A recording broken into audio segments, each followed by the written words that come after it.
Hey guys, this is Sammy here from MECS in Harborne, and this is episode 7 of our property plug. We've not been around for a while, it's been tough to get people on, but today I've got a young gentleman. You won't believe his age, it's Zane. Hi. Hey, how you doing, you alright? Yeah, not too bad, thank you for having me today. No problem, and Zane is from Made, Yeah. and Made do a load of things, and hopefully we can touch on that today and discuss what you guys do and how you can help our customers. Definitely. Essentially, the first thing we want to do, as it's a property-related podcast, I would love to know what you think is going on with the current economic side of the property market and how it sort of like touches on your business. Yeah, I think the property market at the moment is really strange. I think in terms of new builds, it's okay. Not stable, don't get me wrong, but it's okay. You're relatively safe as long as you leave enough profit margins to allow for uncertainties and the inflation as well as the increase in build costs. But what we are seeing is that a lot of people aren't moving house at the moment, and so it's obviously having a knock-on effect on what you have to consider is your exit plan when it comes to new build developments. Are you going to be able to sell them in the current market? And that's what you have to look at. And I think that's something that we've had to consider quite strenuously, to be honest, when looking at all of our projects at the moment, because we don't want to obviously end up in a situation where we develop something and we end up sitting on it for so long so we're unable to potentially sell it, or if it's a premium property and we decide to rent it, then rent it out as well. So I think, yeah, the market is a bit strange at the moment, but I do think that it is starting to pick up now. And I think the luxury market, although obviously that does get affected as well, it's relatively stable too. Yeah, the luxury market is sort of its own little economy, so it doesn't necessarily get affected by the interest rates. However, people with money don't normally borrow, they normally buy in cash, but they're also savvy, so they don't want to be paying over the odds. That my opinion on the property market right now is I think things are going west quickly. We've noticed fall throughs are happening. We've noticed people are offering less when they do offer. Less leads are coming in. People are starting to batten down the hatches because essentially they can't afford the houses to buy them, because a year ago the interest rates were way less, and now the interest rates are way more, so they can't actually afford the repayments. That's one problem. That's it. And the other problem is the people who are selling aren't going to just accept less right now. It takes a bit of time to adjust their mindset of when they're going to accept less. I don't think we're there yet. I feel like we're now in June 23. I believe by early spring next year, we're going to see some serious deals available. If people have got cash, that's going to be the time to start buying some stuff. Yeah, that's it. They might bottom out for 2 years, maybe 18 months. Who knows? But I can imagine as an architectural company and the development side of the business, you're noticing people probably getting planning permission going through because they want to extend, because it actually makes sense to extend than to move at the moment, maybe? Yeah, that's it. It definitely does. I think we are seeing a lot of people coming to us and saying, can we extend? Can you get us the planning permission to extend? Whatever the extension project may be, whatever size. And a lot of those clients are actually previously to be coming to us before this have already been considering actually buying a parcel of land and developing, a dream home for themselves.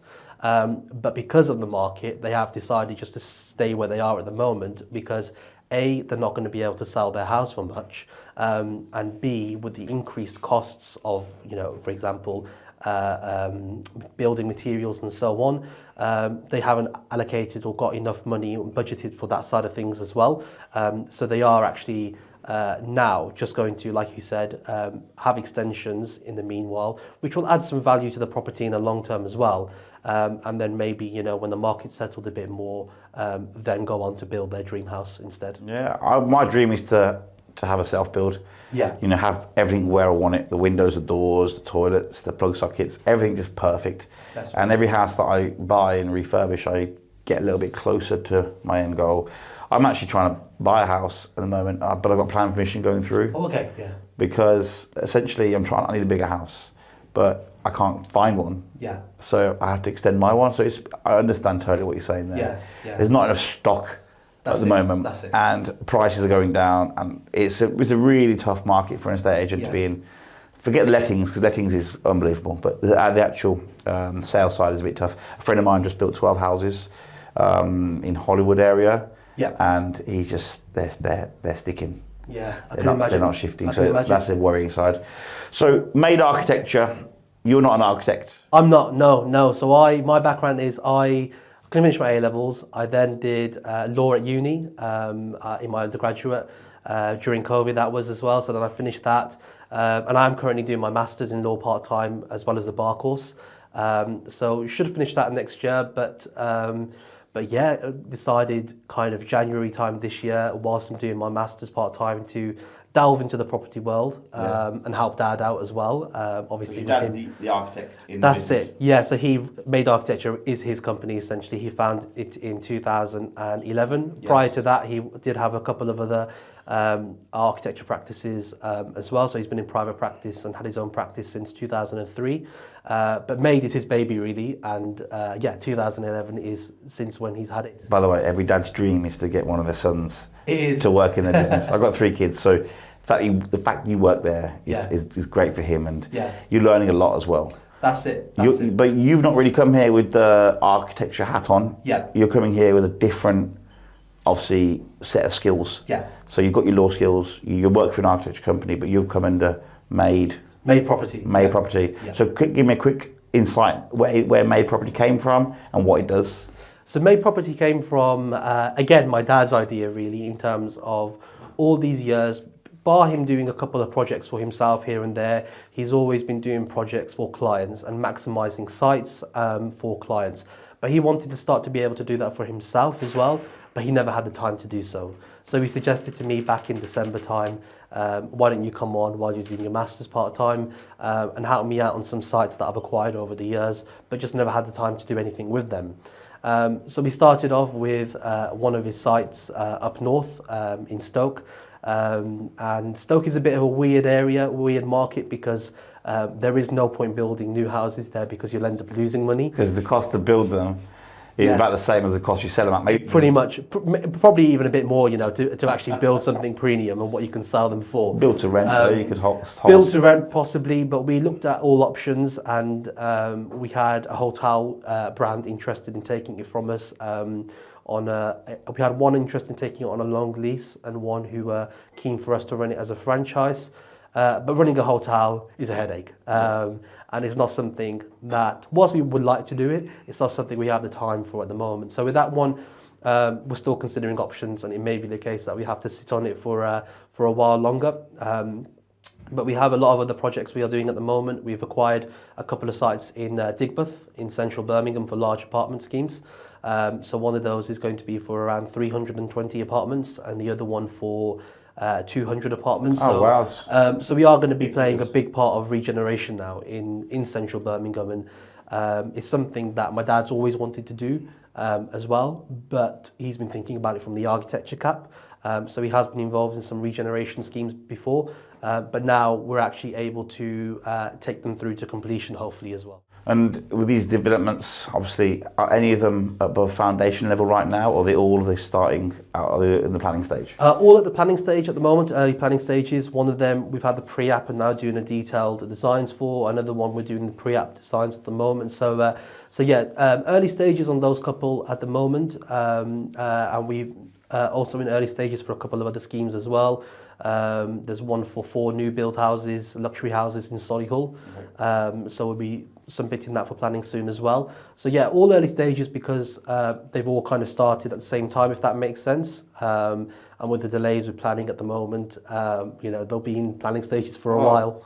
We're doing planning at the moment, like I mentioned, and they send out the site notice for you to stick on the lamp. They didn't send the site notice. So now they have to resend it to us, and it's delayed us probably by 6 weeks. Just because they didn't do what they were meant to do. That's it. I remember during COVID, they started sending it out because before they used to stick it up themselves. Yeah. But now they make you do it yourself because they don't want to do anything at the council. They don't. I don't know if I'm going to get planning on I've got to change it, I think, a little bit. Yeah. So it's frustrating. You work with planners every day. Yeah. That's one of the biggest challenges. Can you name some other challenges that you have under Made Property? What you can envision is going to be happening in the future? Under Made Property at the moment, I'd say one of our biggest challenges really is sourcing land. Not only land, but good land. Land that's got a good potential and in a good area. I think everyone is, well, not everyone, but a lot of people are in the property development world now, and there's been an increase of property developers over the last couple of years. I think finding good land is hard because people are, everyone's trying to get it for themselves. But yeah, that's the biggest challenge. And then the other biggest challenge that comes with it is once you find a site, is actually then trying to acquire it in terms of negotiating with the landowners.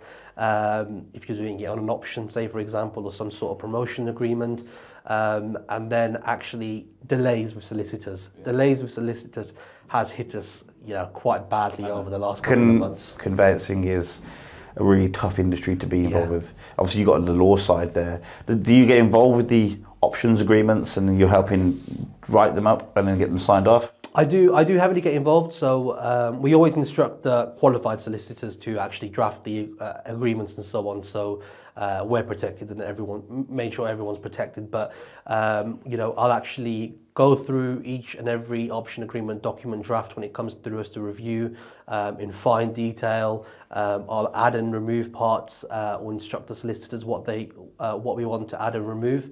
So yeah, I do get heavily involved in that side of things, and it's nice because I'm able to use my legal background in the property world as well, which I'm really enjoying. So it works really well from that perspective. You've got some synergy there. Yeah, because every property company, they're dealing with legal issues every single day. Yeah. We're dealing with ourselves. We're an estate agency. We deal with legal things all day, every day. And it's quite stressful, and we have to have a good team of lawyers who we can pick up the phone to and talk to any minute just to get some honest advice for free. And if it goes down that route, we can use them. So tell me about builders. What's your plan with builders? Are you going to have subcontract it out? Are you going to get your builders on the payroll? Obviously, small when you're starting out, I guess you're not going to do that. Yeah, no, I think it's definitely at this stage, and as we progress, we will be going down the subcontractor route through the architecture side of the business as well. We do do a lot of management as the architect, so we will actually see through a project to completion for a client and do weekly site visits and so on. So we do prefer to use smaller contractors because it saves our clients a lot of money. But the issue with that is that you do have to stay on top of them a lot more than you would if you just hand it over to a principal contractor. Micromanagement. That's it. A lot of micromanagement and a lot of issues do come up, but sometimes it's worth it. Yeah, exactly. You're helping your clients. Yeah, exactly. You're saving them a little bit of money. Exactly. You're doing the dog work or the leg work, and then everyone gets the end result at the end. Yeah, of it. that's it. Just takes a little bit more. You got to stand on them and tell them what to do, where to go. Yeah, I've done a lot of project management myself. I project managed a number of refurbs under MECS and myself. And I always like going with the smaller contractors so I can talk to you quickly, but need a little bit more. Need a little bit more guidance. But that comes as you get bigger and bigger. When you get 300 property, when you build the 300 unit, you're going to go for a big contractor there, surely. Yeah. No, definitely. With those ones, we are. The main reason we're doing those ones is as a planning gain, so we'll get the planning permission. But we do a lot of work with overseas developers and investors. So what we are going to be trying to do with those ones is actually sell it with the planning to them, but then we'll actually be managing the build on their behalf as well. So with those ones, we'll definitely be appointing a principal contractor, but the day-to-day running and so on as well will be involved in making sure that everything's going smooth, and that whoever we end up developing it for, if we do, we have their interests at heart as well, and doing everything right, really. Perfect. Sounds like you've got a lot of stuff going on. It is a lot going on. But and you're only young, you're 22? I am, 22. But you got a lot of, by the way, you got just absorb the pressure, enjoy the pressure, enjoy the journey, because the next 10, 15 years is going to be beautiful. Yeah, and if May Property does manage to get these properties or these developments off the ground, you guys are going to reap the benefits. That's it, definitely. And the way I look at it is I'm starting off now young, but it means that, in a couple of years, say for example, I'll be able to, not a couple of years, but 10, 15 years from now, I'll be able to, maybe have a bit of an easier life. So putting in the effort now. Let me tell you something. I started MECS at 23. Oh, wow. Yeah, so young. Yeah. And I promise you, you never stop. And once you've made that bit of money, you just want more and more yeah. and more. And then obviously once you've made that, it all comes naturally in the end, because if you can do it from a young age, your mindset's going to be fantastic, and you're going to continue making money, and you're going to look back 10 years ago and think, oh, I killed it, I've done so well. Look where I am now. Compare yourself to yourself from like a couple of years ago. Hopefully you've improved. Yeah, that's it. And I think that's a great way to leave it, by the way. Mindset, a little positive mindset, a little touch there. That's so it, definitely. Keep going, keep working hard, Will do. and maybe we'll get you on in a couple of years, or maybe less than that, once you've got the foundations up, and you can talk about developments. So thanks for coming on. Perfect. Thank you very much. Cheers, for having mate. me. Thank you. Thank Cheers. you.